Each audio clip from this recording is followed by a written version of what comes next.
Assalamualaikum, salam sejahtera tuan-tuan. Satu lagi bahan sejarah, bahan lama juga. Itu paku lama landasan kereta api, uh, yang di yang saya jumpa di kampung asal saya lah, di kampung Batu Tiga Seri Mantau, Mambau.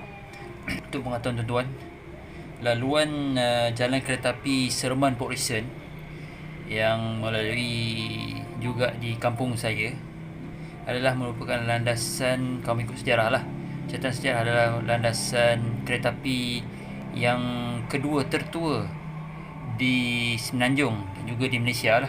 Yang pertama, jalan kereta api antara Port Well ke Taiping. So landasan tu dah tak ada dah kena bongkar tahun 89. Kalau mengikut catatan sejarahnya, perkhidmatan kereta api itu telah dihentikan, berlangsung selama 106 tahun.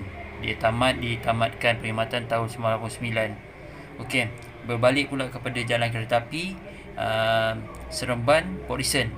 Asalnya jalan kereta api ini dibina oleh Sungai Ujong Railway Company.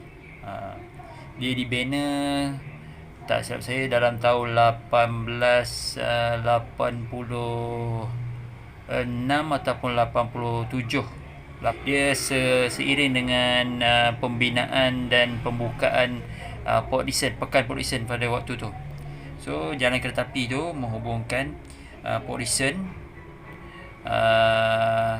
dan melalui daerah Seremban, iaitu di Rantau, Siliau, Kampung Segar, Mambau, dan kemudian terus melalui daripada Mambau tu dia melalui kasuan kampung saya lah, di Kampung Batu Tiga Seri Mantau, dan dia terus menghala ke arah Rasah. Kemudian daripada Rasah dia menghala ke kawasan Kampung Datuk Mansur dan terus keluar di Jalan Hang, kemudian bersambung ke Seremban lah, yang ada stesen kereta api Seremban sekarang. Okey, landasan Port Dickson Seremban itu telah siap dan beroperasi pada tahun 1890, kalau tak silap saya 1890. So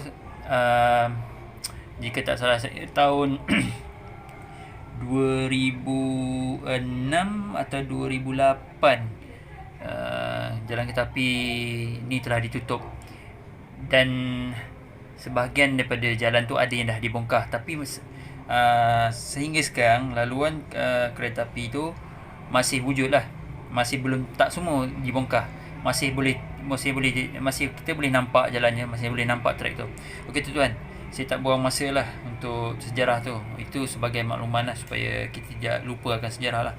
Okey, antara bahan yang masih tinggal ini saya dapat, bukan saya ni saya temui di jalan kereta api dah terbongkar lah. Dalam saya tu saya telah jumpa lah dua besi lama ni lah. Okey, yang ni dipanggil sebagai paku landasan kereta api, paku lama landasan kereta api. Paku ni, okey, paku ini digunakan untuk menahan kayu landasan. Okey, saya pun nak tunjuk macam mana dia punya demo. Okey, kayu landasan ni kita anggap, okey, macam mana. Okey, kita anggaplah power bank ni macam kayu landasan. Okey, kayu landasan. Okey, ni kita anggap ni sebagai dia punya landasan besi dah. So yang paku yang ni digunakan untuk di bahagian tepi macam ni lah. Di bahagian tepi tu dia menahan kayu landasan supaya tidak lari lah. Sebab bawah landasan tu ada batu kan. So paku ni ditusuk lah, dipasak pada kayu landasan. Okey, kayu landasan tu pun bukan ringan-ringan ni saudara. Kayu landasan tu dibuat daripada teras kayu sebenarnya. Teras kayu, saya tak pasti kayu apa, tapi dia teras kayu memang tahan lama lah untuk menahan beratnya kereta api lah. Dan kita pun tahulah satu gerabak tu berapa berat dia, tu boleh campur kepala dia. Kalau ada 5 gerabak, kita boleh bayangkan macam mana tekanan laluan yang diberikan oleh gerabak kepada landasan. Jadi tengoklah, ini dia kayu, paku ni berperanan untuk menahan landasan daripada tidak lari dah di atas batu landasan. Okey, ini besi padu tuan-tuan. Okey, ini besi padu paku ni. Paku pengepit ni dia bengkok sikit. Okey, dia memang macam ni style dia.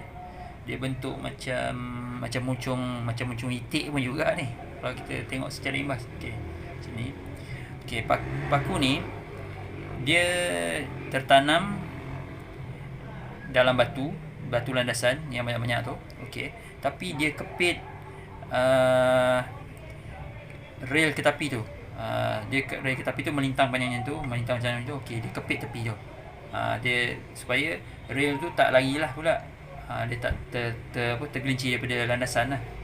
Kalau melihat keadaan yang ni, saya tak jangka lah dia dah lebih daripada 100 tahun. Saya rasa mungkin berusia antara 70 ke 80 tahun lah yang ni. Manakala yang paku ni, saya boleh katakan dia berusia antara 80 ke 100 tahun. Beroperasi tahun 1890. Kalau 1890 sampai tahun 1990 dah 100 tahun. Lepas tu tambah pula tahun 1990 tambah tahun 2000 dah jadi 110. Lepas tu tambah lagi dengan sampai ke 2008 lebih kurang ditutup, dah ada lebih kurang 108 tahun lah dia beroperasi. Jadi dalam tempoh tu saya ingat adalah juga besi-besi, kayu-kayu yang dah ditukar. Tapi sebenarnya besi ni susah dia nak tukar ganti sebab dia memang besi yang padu. Kalau tuan-tuan tengok, dia memang besi yang padu. Okey, besi yang padu okey. Cuba dengar. Memang padu, berisi. Ini padu. Itu juga yang ni. Walaupun dia nampak macam berlapik kan.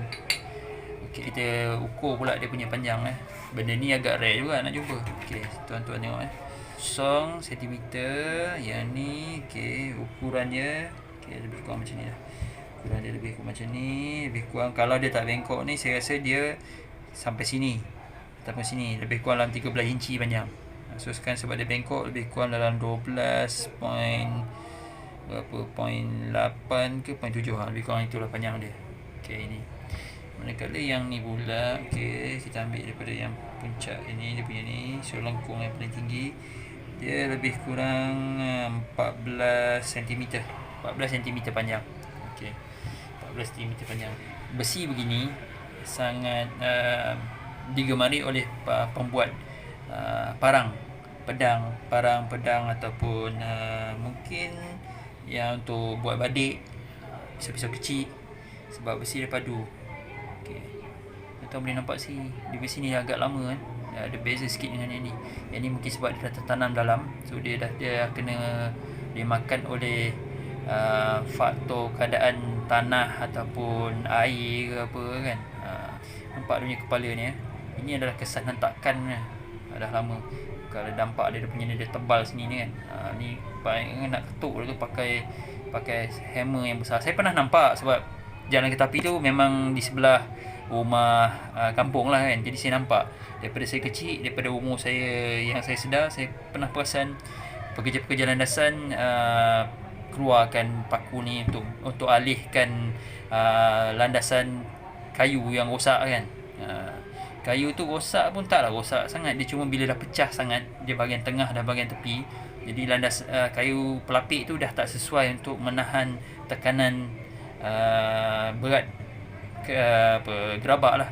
Jadi dia perlu ditukar dengan yang kayu yang baru. Dia berbeza kalau macam sekarang kita tengok, kalau landasan komuter dia pakai konkrit yang padu kan. Itu dulu, itu yang sekarang lah. Kalau yang dulu dia pakai ni, saya rasa masih wujud lagi yang menggunakan landasan menggunakan kayu teras ni, masih wujud.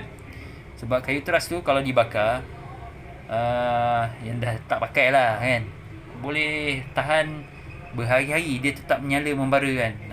Itu dulu kami guna untuk masak lemang, sesuai lah, tak perlulah nak bakar banyak kan.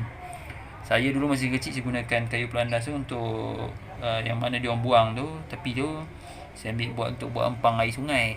Sebab dia kayu kan, dia berat, so kita tahan dengan batu pasak, memang senang air sungai dalam lah. Okey, itu cerita kanak-kanak lah. Okey tuan-tuan, beginilah dia rupanya antara pada saya anggap ini dah kisah sejarah lah.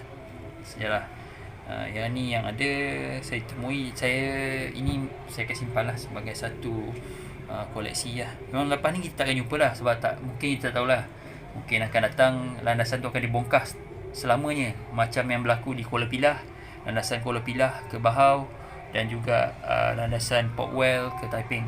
Hanya orang boleh baca dalam buku saja, lagi dia tak nampak lagi dah kesan ni. So untuk yang ni saya akan simpan lah sebagai satu koleksi peribadi lah. InsyaAllah kalau ada lebih tu saya akan tunjuk lah. Dia ada lagi yang panjang ni, cuma yang saya baru jumpa ni. Okey, semoga perkongsian ni bermanfaat untuk sesaudara semua lah. Sekian, terima kasih. Assalamualaikum.